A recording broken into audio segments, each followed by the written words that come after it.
Voz da Comunidade. E a Voz da Comunidade de hoje vai discutir os problemas gerados com a mudança de projeto e realocação das escolas municipais Paulo Mendes Campos e Point.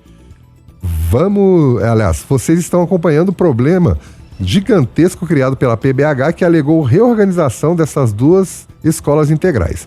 A primeira fica na região central e a segunda no Barreiro. Mas, na verdade, de acordo com as ações do Executivo, a intenção é acabar com a educação integral, desrespeitando os processos construídos pelas comunidades escolares, alterando os espaços físicos.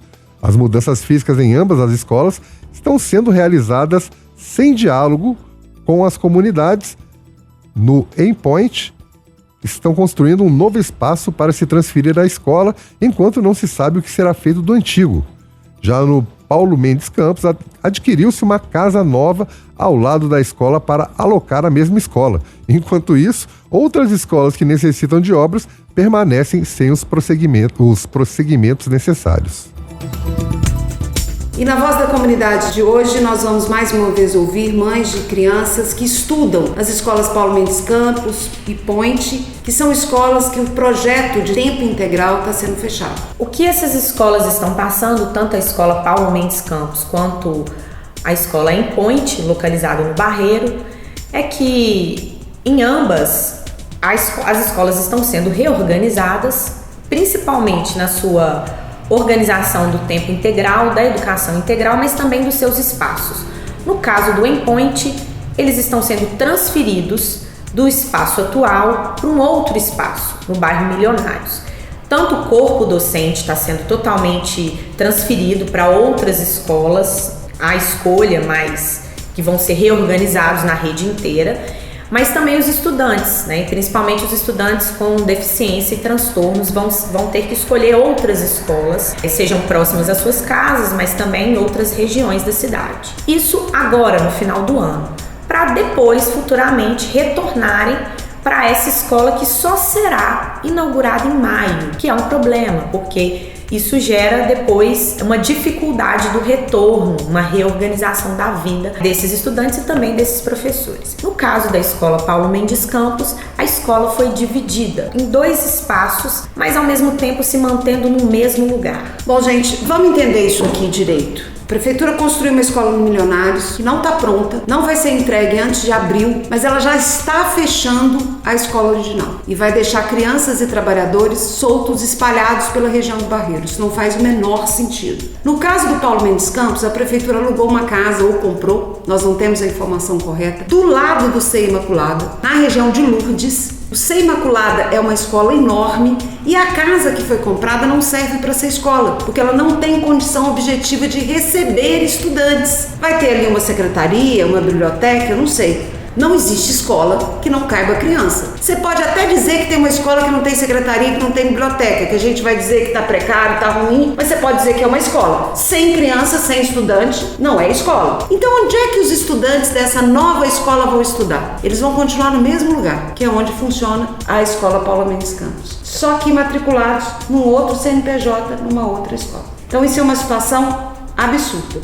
E aí nós vamos ouvir mais uma vez uma mãe que representa os pais do Paulo Mendes Campos e que inclusive judicializou a situação que acontece hoje no Paulo Mendes Campos. No início de novembro, também foi na primeira semana, eu faço parte do colegiado da escola e nós fomos convocados para uma reunião com a diretoria para que eles nos passassem algumas informações que eles tiveram em uma reunião com a secretaria, se não me engano, lá na Gered. Essa informação não foi formalizada, os diretores e coordenadores ficaram muito preocupados, pediram para retornar novamente à secretaria. A informação foi confirmada e a informação era o seguinte, que a escola seria descontinuada e que os projetos seriam interrompidos, o projeto de educação integral, e que a escola Paulo Mendes Campos iria passar a oferecer a educação como ela oferece somente para os anos finais do ensino fundamental, numa escola chamada, que é municipalizada, né, uma escola do estado que fica dentro do Morro do Papagaio, que se chama Dona Augusta, muito conhecida na região como Carandiru. pelas condições físicas da escola, pelo contexto social onde ela se insere. E de repente, né, depois de 2 anos de escola instalada, dando muito certo, simplesmente sem justificativa, sem formalidade, sem nada, né, nenhum ato público que vincule isso a uma nova proposta, né, ferindo aí o princípio da não diminuição da oferta, né, da qualidade do ensino, de uma maneira muito arbitrária, realmente muito impactante para nós, como pais. Seria importante a gente obstar a prefeitura de que fizesse qualquer ato que acabasse com a escola, que tomasse qualquer medida de desmonte da Paulo Mendes Campos, onde ela está, também pedindo a ela de que acabasse com a escola integral, né, com a oferta das atividades que eles são disponibilizadas para os alunos. Então a gente entrou uma medida assim de desespero mesmo, com o mandado de segurança. Eu e mais um pai, representados por um outro pai, e esse mandado de segurança, ele teve um apoio do Sindrede no curso aí dessa caminhada. Hoje o Sindrede atua como amicus curiae, que quer dizer, né, que ele está ali disponível para prestar informações, esclarecimentos, né, e suportar o juiz na tomada de decisão dele. Agora a gente vai ouvir uma mãe de estudante do Point Barreiro para poder falar também sobre um pouco dessa dificuldade que está sendo esse processo de transferência no início do ano para ficar um período numa outra escola distante daquela que a estudante estava matriculada há muitos anos e depois, quando essa possível escola ficar pronta, retornar, e de toda essa dificuldade que a família tem vivenciado. Vamos ouvi-la. Eu sou a mãe do Douglas e o Diogo. Eles foram matriculados no EPOINT esse ano, depois de passar por outras escolas, né, que infelizmente não deu certo. O Diogo, ele tem autismo e o TDAH, então para ele a adaptação na escola sempre foi muito difícil. E a própria escola que ele estava sugeriu que eu trocasse ele de escola para o EPOINT, que era o ensino diferenciado, a adaptação dele seria melhor, até pela forma de trabalho que eles tinham lá. Então eu mudei os dois de escola, a adaptação dela foi super boa, ele gostou muito do pessoal lá, eles tratam ele de uma maneira diferente, tem um cuidado maior com ele por essas questões do autismo. E agora a gente recebeu a notícia que a escola fecharia. Tem menos de 3 meses que eles estão na escola, e com essa questão de fechar, a gente conseguiu saber para onde eles iriam. Falaram que seria para uma escola próxima, né, que seria a escola do Milionários, porém a escola só fica pronta no final de abril, início de maio. Então eles remanejaram essas crianças para uma outra escola, então ele vai para essa escola, vai ficar nessa escola até a próxima escola abrir, mas entra aquele problema, né, ele, como é uma criança de difícil adaptação, ele tá pulando agora de escola em escola até achar a escola que realmente vai atender ele. Então a gente foi pego de surpresa, essa mudança tá mexendo muito com ele, então ele tem ficado muito ansioso, tem ficado bem chateado, né, com essa questão, porque pra gente que é mãe, a gente já tem essa dificuldade de adaptação quando muda de escola. Então ele vai trocar de escola de novo e depois de novo. Então fica essa questão de por que não esperar a escola ficar pronta, né, para aí sim trocar as crianças, porque tem que ser esse processo de troca de escola para depois trocar novamente. Então ficou muita ponta solta, a gente fica com essa insegurança. Aqui o Point praticamente está na rua da minha casa, então o deslocamento para ele é muito mais tranquilo. A segunda escola, que no caso já vai ser para fazer a transferência, ficou um pouco mais longe, porque a mais próxima foi a escola que eu tive problema com ele esse ano, e por isso eu precisei de trocar. E a outra escola do Milionários é um perto, mas é um perto longe. E não é um local que fica de fácil acesso para eu ter que levar ele. Mas é isso, a gente fica aguardando essa informação, a gente fica à mercê, né, do que vai acontecer. E chateados também, né, porque a gente quando põe na escola e vê que a criança se adaptou tão facilmente, a gente fica aliviado. E agora vem esse medo e essa insegurança do que vai acontecer com as nossas crianças daqui para frente. Bom, gente, como vocês veem, a situação é muito difícil, a intransigência da Secretaria de Educação para discutir essa questão é cada vez maior e a gente continua acompanhando e dando as notícias para vocês. Muito bem, e agora nós vamos conversar com o Ronan, que é locutor aqui da Rádio Autêntica, e ele mora nas imediações da Escola Municipal Professor Amilcar Martins, no bairro Santa Amélia.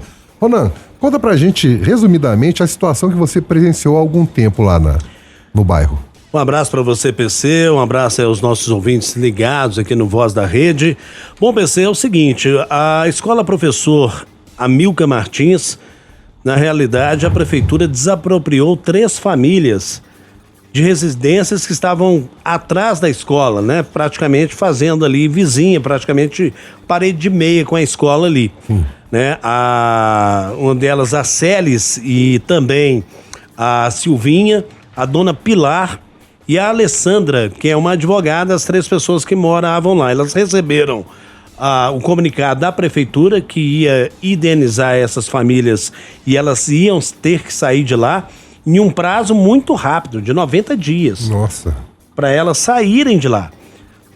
Saíram, receberam, fiquei sabendo que recebeu a indenização, mas não entrei em detalhes sobre quanto receberam, que não vem ao caso, mas assim, a velocidade que foi demolida essas casas, depois que essas famílias foram retiradas de lá, eu fiquei impressionado. E para mim, as obras iam acontecer logo na sequência. Porque elas saíram, semanas depois, começaram a demolir os imóveis, foram demolidos os imóveis, e aí tiraram os destroços todos, limparam o lote. Falei assim, agora vai começar a obra. E aí? Tem 3 anos. Nossa.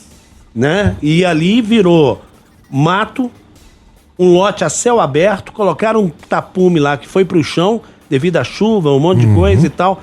Está no chão e ficou muito perigoso. Sim. Porque o bairro, a localidade onde eu moro, ali no Santa Amélia, que é o Conjunto Helena Antipoff, é uma região muito pacata. Sim. Principalmente depois que os alunos são liberados da escola do período da tarde, fica praticamente deserto o bairro. Sim. Então ali pode esconder pessoas que tenham má intenção de estuprar, de assaltar, né?